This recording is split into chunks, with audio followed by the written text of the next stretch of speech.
All right, welcome back. This is another thrilling episode of Turn the Page. We've got some special things to bring to you today. We've also got a very special guest. That's right, Dave Beaty is here with us today. Very special guest of our adorable sidekick, Ronnie Shanks. Thank you for joining us. How are you doing today? I'm doing good. That's good to hear. And we've got you here for a special discussion that we're going to be having. Now, overall, I've noticed that there's been a trend of bringing back uh, some things that were attached to nostalgically. So the 1980s, just a whole bunch of properties that have been rebooted. And one of the most recent ones that I've watched, and I think we've all watched, is the Cobra Kai series that's come out and really digging back into that Karate Kid fandom nostalgia.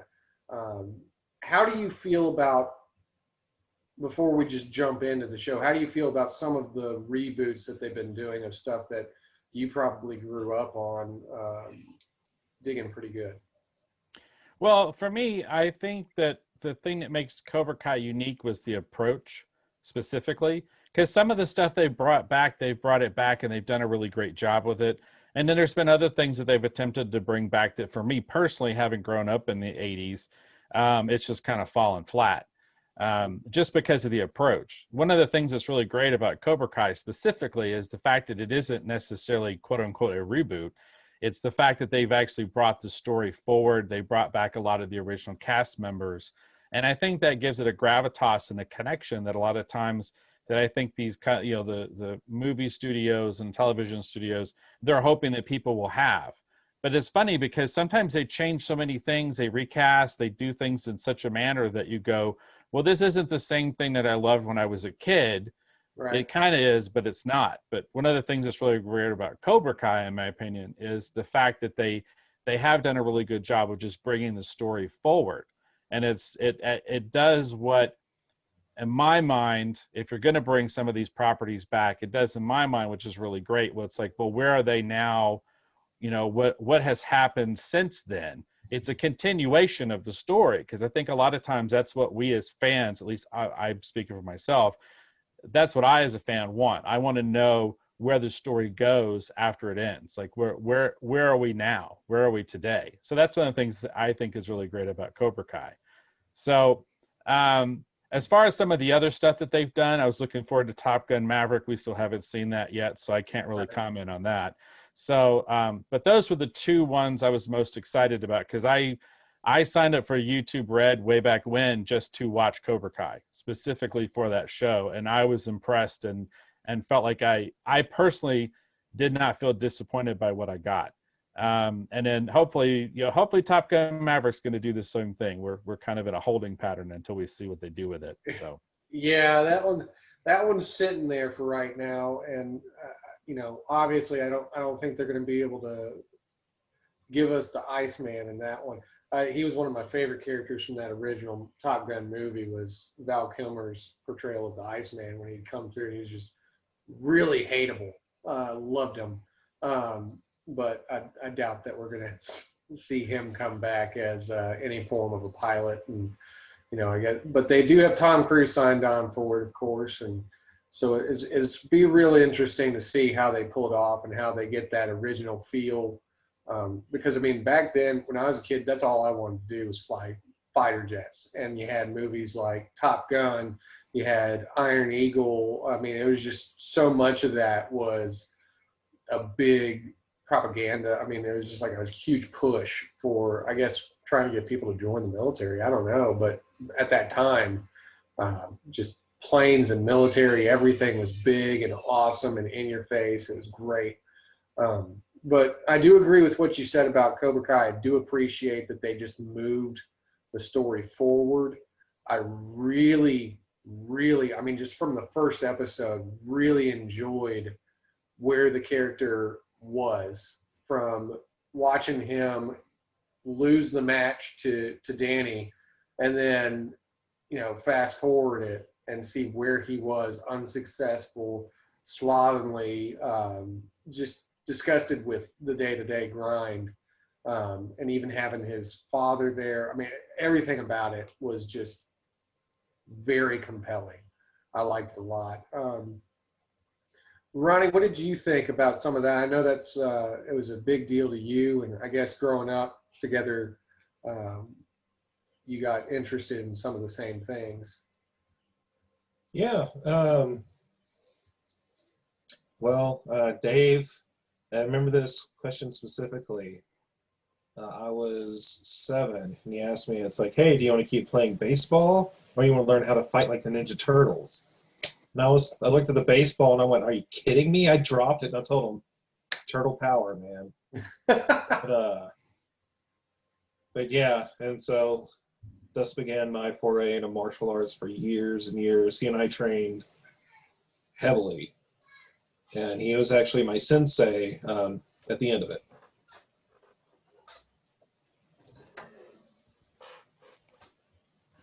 And Yeah, he it's was kind of. I got the old sigh.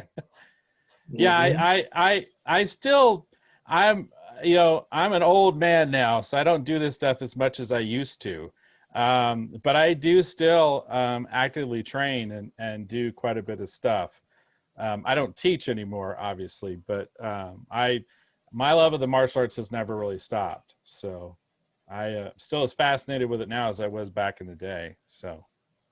Yeah, I think a Those lot are of us. actually Yeah, my weapon of choice were the sai. I used to train with those constantly. I just gave away my original set I gave to a good buddy of mine, Scott. His daughter has become many degrees of black belt, and she was going into weapons training. So I gave her my set of sai because I felt like those are just, they're one of the most fascinating weapon forms that I think that there are. I mean, the sword it's straightforward. The bow staff, cool.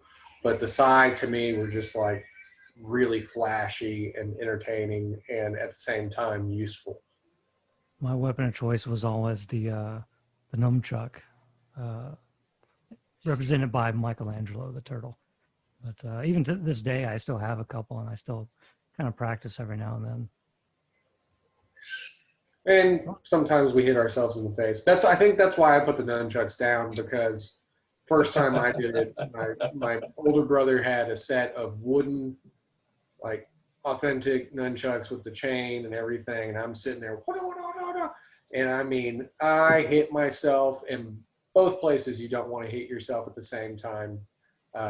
One down low, one right to the face, but it just bounced, it rebounded right into my face. And I set him down. He came out, and I'm trying my best not to cry or anything. He's like, "You okay?" And I was like, "Yeah." He said, "Are you messing with my stuff?" And I was like, "No, of course not." Now I've got like a welt right in the middle of my forehead. Of course not. So John, did you get a chance to watch the Cobra Kai series as well? You know what? I like Dave. That's the reason I got the YouTube Red, which is now, I guess, YouTube Premium. They'll probably rename it again here soon. But yeah, I started watching it. I guess it's been a couple of years now. Yeah. I thoroughly enjoyed the first season. The second season I felt was a little bit weaker because they focused more on childhood drama. But still, overall, like I think it's worth it, and I'm excited going into the third season. See what they have in store. See if like the girlfriend shows up, or what was her name again? Allie, was it? Yeah, Who Allie. played that? Yeah, Elizabeth Shue, I think, right? It was Elizabeth Shue. Yeah. The last time I saw her was on The Boys, and I don't want it to end for her the same way. Was she No, on The Boys? Yeah, she was. Who was she on The Boys? She was the person in control of the Homelander. She was the lady. That was Elizabeth Shue. I can't believe I didn't recognize her. Shue. Wow. Yeah, Adventures in Babysitting, right there in the flesh. Yeah, I love that movie. Thor was introduced to me with that movie. Yes, Yeah. that was one of my favorites. I think the guy. Yeah, go ahead. I was gonna say the girlfriend I'm most curious to see if they bring in is actually, I think, was it Kumiko or whatever her name was from Karate Kid Part 2. Oh, where yeah, he goes and gets the actual bonsai tree from the cliff. Yep. They had No, the tea no, ceremony. No, Karate Kid Part 2. That's the one that takes place in Okinawa. Right. I'm really, yeah, I'm really curious to see if they're actually going to bring her back. So just for some people who may not be too terribly familiar with me, I do actually a show called Retro Rogues Live with Eric Alexander, who's actually my partner on that show. And we did I think we did like, how many episodes? We did, I think I think we did at least 2 or 3 episodes about Cobra Kai on our show. And we've thrown around all kinds of wild speculation about what we think is going to happen in season 3. But I really hope that they bring Kumiko back, because I remembered, for me, the Karate Kid movies kind of stopped with part 2, because I couldn't believe that Daniel almost fought to the death, for the girl in Karate Kid part 2. And then in the next one, he's like, well, she got a job dancing. What are you going to do? What are you going to do about it? You just gotta move on. That dude almost killed you. They did the whole tea ceremony and everything. Like, yeah, come on, give me a break. So I hope that they bring her back and at least, bring us some kind of closure with that. Yeah. See, I felt the same way. What kind of dancer? What is she doing? I felt the same way. She's still dancing? But because paying her way through college. Who knows? Like, Daniel's ability to fight was diminished in the third one compared to like the second one. Like you said. Now the third one was the one with the female that was training with him. She wasn't even. I don't even know why she was in the movie, to be honest. Like, they were just friends. Yeah, they were just friends. I mean, she kind of seemed like she was going to be a love interest, but then some rewrites happened, and then like it just kind of faded into nothing. And then at the very end, it was a real letdown. I remember Karate Kid Part 2 was one of the better ones because of the. I mean, I guess that's the scene right there at the end, the climax, where everybody's got the drums, the handheld drums, and they're twisting them back and forth, and everything's going. I mean, it was just wild. Plus, Mr. Miyagi had his old love interest in it. And it's always good to see what's up with Miyagi. Give a little backstory there. I like that. Yeah, you want to know.